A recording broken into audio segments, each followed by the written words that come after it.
네, 여러분 어제 새벽 그리고 어젯밤에 이어서 계속해서 오늘 또 새벽에 말씀을 나눕니다. 먼저 본문으로 들어가기 전에 이번 한 주 동안 우리가 집중적으로 지금 기도하고 있죠. 그래서 믿음의 기도는 한번 저를 따라 하시죠. 믿음의 기도는 정성으로 집중해서 구체적으로 드리는 기도다. 네, 여기에 이제 세 가지 정성을 담아서 집중해서 그리고 구체적으로 드리는 것입니다. 개인의 기도 제목이 있고 우리 가족을 위한 기도 제목이 있고 또 우리의 일터를 위한 기도 제목, 또 사역을 위한 기도 제목, 공동체를 위한 기도 제목, 여러 기도 제목이 있습니다. 올 한 해를 시작하면서 우리가 이번에 드리는 기도는 정말 정성을 담아서 하나님께 드리는 기도가 되길 바랍니다. 이 기도의 우선순위를 두고 그리고 다른 데 신경을 너무 이렇게 분산시키지 말고 집중해서 기도하는 일에 한 주간 우리가 하나님께 드리고 그 다음에 기도할 때에도 그저 잘 되게 해 주십시오라는 기도보다는 좀 더 구체적으로 하나님 우리 자녀가 이렇게 되게 해 주십시오. 구체적으로 기도의 제목을 만들어서 집중적으로 기도를 하시기를 주님의 이름으로 축원합니다. 자, 계속해서 하나됨에 대한 말씀을 드립니다. 하나 된다는 것이 쉽지는 않지만 이것이 반드시 교회에 필요하고 중요하다는 것입니다. 그래서 하나가 된 교회는 성도에게는 큰 소망이 되고 또 세상을 향해서는 세상을 변화시키는 힘이 나오는 것이 우리가 하나가 될 때입니다. 우리는 그래서 그리스도를 중심으로 뭉쳐야 되고 그리스도를 중심으로 해서 교회에 질서가 있어야 되고 그 안에 사랑이 있어야 합니다. 그런데 반대로 교회가 하나가 되지 못하고 나누어져 있다면, 분열이 되어 있다면 교회는 성도에게 근심이 됩니다. 교회를 생각하면 머리가 아프고 복잡합니다. 그리고 그런 교회는 세상을 바꿀 수 있는 힘이 없습니다. 그런 교회를 가보면 예수 그리스도께서 중심이 되어야 하는데 목소리가 큰 사람이 중심이 되고 그 사람을 따라서 또 이렇게 갈라지게 됩니다. 그런 데에는 무질서가 있고 사랑보다는 미움이 앞서게 되는 것입니다. 여러분, 우리는 예수 그리스도를 교회의 머리로 모시고 신앙생활을 한다는 것을 꼭 기억하시기 바랍니다. 그리고 우리는 예수 그리스도의 몸입니다. 각자가 지체가 되어서 몸을 이룬다는 것을 기억하여야 할 것입니다. 그렇기 때문에 교회 안에서는 누가 더 귀하고 누가 덜 귀함이 없습니다. 교회 안에서는 차별이 있을 수 없습니다. 모두가 다 주님 안에서 귀합니다. 제가 꽤 오래전인데 신학교에서 공부를 할 때 박사과정을 할 때 한국에서 유학을 온 분을 만났습니다. 근데 이분은 도서실에 들어가면 아침 8시부터 밤 10시까지 한 자리에 항상 자기 지정석이 있어서 그 자리에서 전혀 화장실 가고 밥 먹는 거 외에는 그냥 계속해서 거기서 공부만 하는 분이에요. 제가 늘 그분의 이 뒷모습을 보면서 도서실을 왔다 갔다 했는데 속으로 정말 대단하다. 나중에는 대단하다가 아니고 지독하다. 이제 이런 표현을 썼는데요. 나중에 이제 좀 너무 이렇게 접근하기가 어려운 그런 분이더라고요. 그래서 혹시 저희 집에 와서 식사 한번 하시지 않겠습니까? 그리고 이제 물어봤어요. 어느 교회에서 오셨고 또 한국에 돌아가시면 어느 교회로 가십니까? 그랬더니 저는 이제 승동교회를 담임하러 갑니다. 그래요. 그때까지만 해도 제가 승동교회가 뭔지를 몰랐습니다. 그리고 이제 나중에 한국에 갔을 때 승동교회에 대해서 제대로 보게 되었는데, 여러분, 이 교회가 인사동 사거리에서 조금 이제 안쪽 골목 쪽으로 들어가면 이 교회가 나옵니다. 이 교회의 전시는 1893년에 세워진 곤당골이라는 교회입니다. 이 교회는 장안의 양반들이 쫙 이제 예배를 드렸던 그런 교회로 유명한데 어느 날 한 백정이 출석하기 시작했습니다. 그의 이름은 박성춘입니다. 전염병에 걸려서 생명이 위독할 때 토론토 출신의 선교사였던 에이비슨이 그를 지극정성 치료해서 낫게 했고 또 예수를 믿게 된 그런 케이스입니다. 여기에 이제 사무엘 무어라는 선교사님이 이 곤단골 교회를 개척해서 맡고 있었는데 어느 날 보니까 백정이 예배를 드리고 있는 겁니다. 너무 신통한 거죠. 근데 박성춘의 입장에서는 한마디로 이 복음이 너무나 귀했던 겁니다.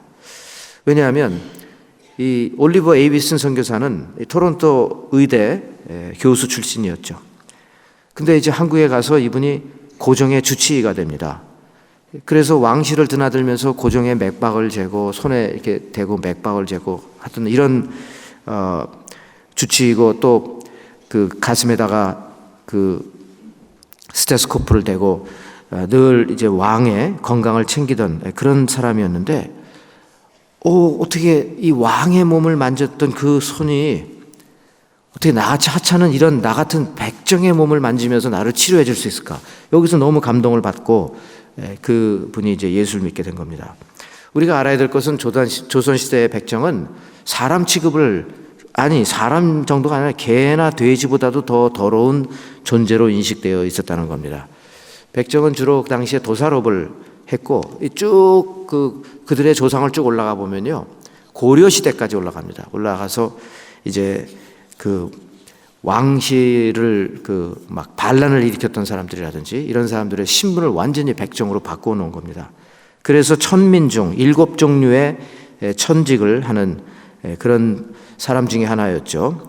그런데 7가지 천직 중에서도 제일 밑에가 백정이었습니다. 가장 낮은 대우를 받았고 노비보다도 못한 존재로 여겨졌었는데 어떻게 왕의 몸을 만진 손이 나를 이렇게 만져서 치료해 줄 수 있는가 해가지고 완전히 이분이 이제 간 겁니다.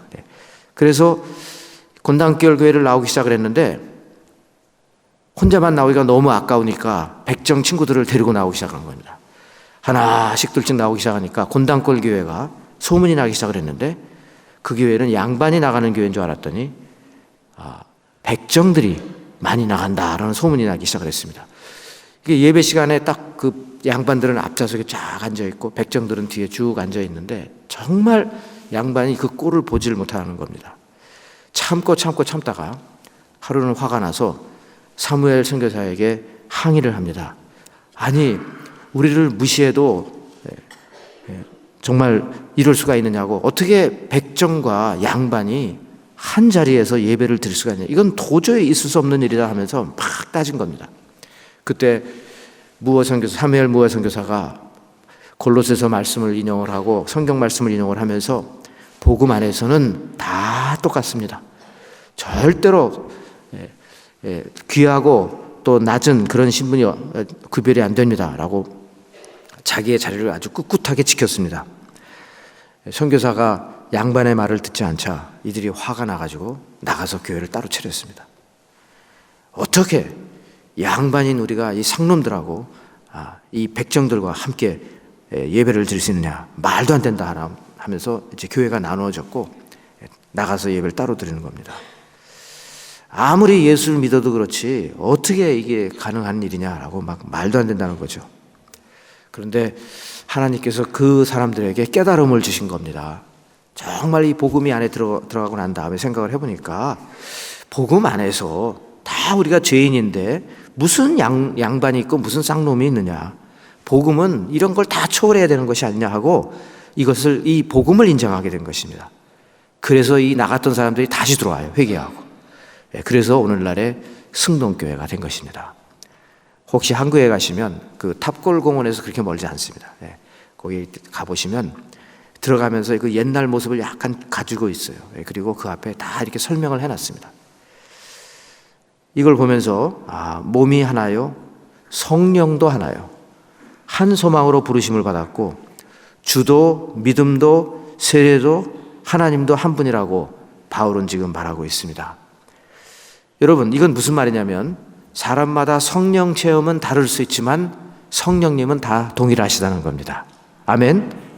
사람마다 그 믿음을 표현하는 방법은 다를 수 있지만 믿음의 대상은 예수 그리스도라는 것입니다. 다 같다는 거예요. 그리고 우리가 다 교회에서 서로 다른 일을 하고 있지만 결국은 우리가 다 합쳐서 그리스도의 몸을 이루고 있다는 것입니다. 몸은 하나라는 거예요. 한국 교회에 이제 장로교 선교사님들도 들어왔고 감리교도 들어왔고 여러 교파가 들어왔습니다.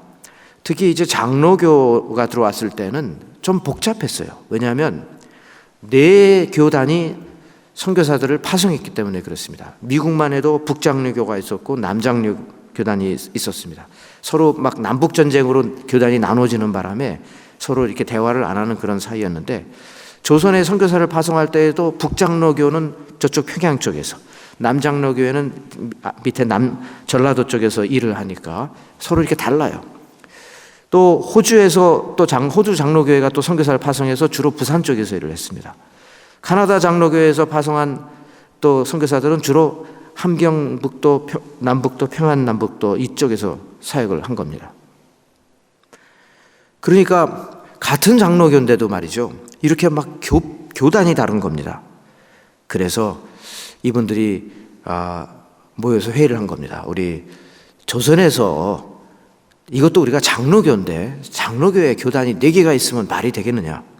그래서 이제 장로교라는 이름을 붙이는 공의회를 만들고, 그래서 그것이 발전한 것이 1907년에 이제 독노회가, 독이라는 말은 하나밖에 없었으니까 노회가 되었고, 5년 후에는 노회가 여러 개가 되는 바람에 이제 총회, 조선예수교 장로회 총회를 결성하게 되고, 그래서 조선의 유일한 장로교단을 선교사님들이 시작을 한 겁니다.